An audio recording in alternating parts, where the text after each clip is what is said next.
Madame Kallas, we've heard a lot of nice words about Ready for Europe. But now, what is the next step? Is the European Union really ready to step up with potential financial support, long term, short term? We are in the discussions. What can we do? Because free media and access to information is very important to European Union.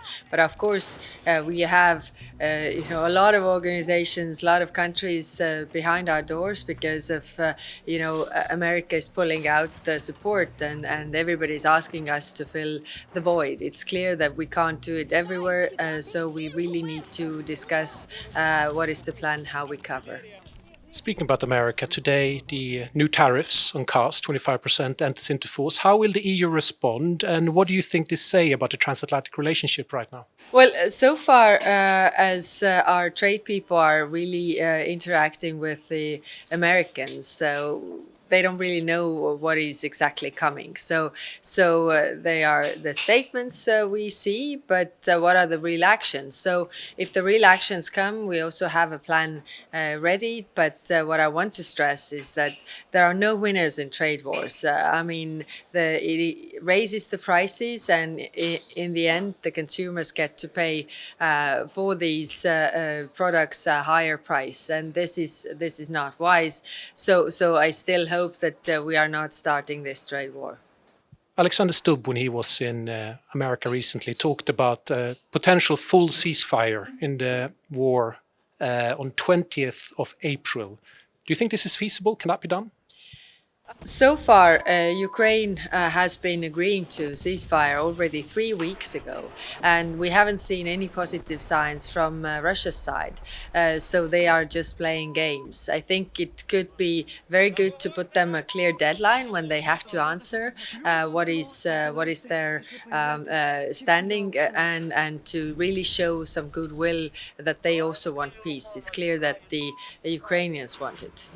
So Mr. Dimitrov, one of the Kremlin negotiators, is probably due in Washington fairly soon. Would you like to speak with him as well, or do you think the EU should negotiate with him as well?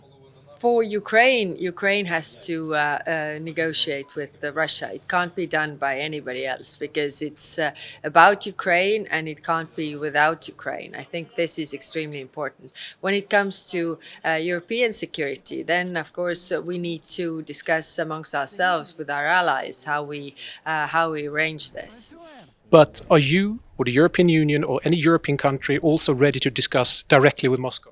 When it comes to the real negotiations that are about Europe, I think what is important to keep in mind is that Russia shouldn't have a say in the way we have our security arrangements, because Europe is not attacking Russia. Russia has been attacking its neighbors. So therefore, we are discussing our security arrangements. But when it comes to negotiations about Ukraine, then clearly Europe must be around that table, because it also concerns us what is the result of this. And any deal can't work without the implementation of the Europeans. So will you speak about this with Mr. Rubio when he is in Brussels in the coming days?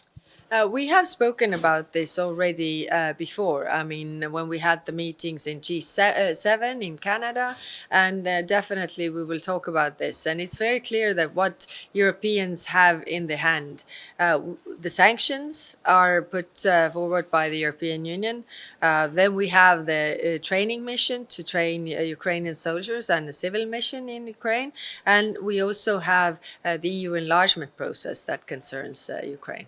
When it comes to Mr. Netanyahu's visit in Hungary, an EU member state, how do you see that? What is your concern about that? And are you worried that maybe other ICC-wanted people might come to the EU? I'm thinking especially about the Russian leadership. The member states are parties to the Rome Convention, what is regarding the ICC. So it is up to the member states to also implement the decisions of the ICC and the obligations that they have taken. It's clear that it is important to have the credibility of the ICC, and the European Union supports ICC in every possible way.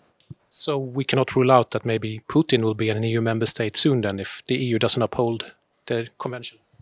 EU does, but the problem is that EU is not the member of the convention. It's the member states. So the member states also have to implement. If a person comes to their territory, they also have to implement the ICC decisions. So you're going to Western Balkans next week. What do you think about the protests we currently see in all across Serbia? And are you ready to convene a Serbia-Kosovo dialogue on the highest level soon? When it comes to protests, then I mean, it is democracy. I mean, we have it in our EU member states that people get tired of governments and protests. That shows that the democracy is working. When it comes to Kosovo and Serbia dialogue, or Belgrade-Pristina dialogue, then I have appointed a new special representative who is with whom I actually sit down to see what is the future. What is in our interest is the normalization of the relations between Kosovo and Serbia, whether it is via this dialogue process or any other instrument. We will just, gather ideas and come up with the proposals. So it might be something else than the dialogue. It seems a bit that the dialogue is a bit stuck because the parties just, are complaining about each other. I think we have to keep the end goal in mind, the normalization of their relationship, so that they could both proceed in their European path. So maybe it's the dialogue, or maybe it's as another tool. I'm willing to look into it, and I will, together with the special representative, in coming days. And finally, on Georgia, you saw now that there is amendments to the foreign agent law. There's also a broadcasting law. What do you first think of these amendments? And secondly, do you have still any leverage when it comes to Georgia?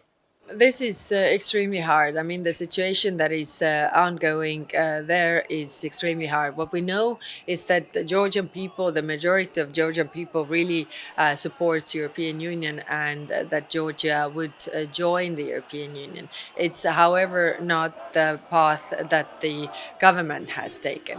So the question for us is what tools we have in our toolbox, really, to help. What we have done is to help the NGO and civil society. So the funds that we had for the government, we have redirected them to the civil society to help them to, really go on the European path. But is there anything more concrete towards the government as such? I mean, sanctions didn't work. Is there something else? We have to have the agreement by 27 countries, and that is a problem here. So we are still working on these things that we could do. We did the visa requirement for the diplomatic passports, but we are constantly discussing what more can we really do.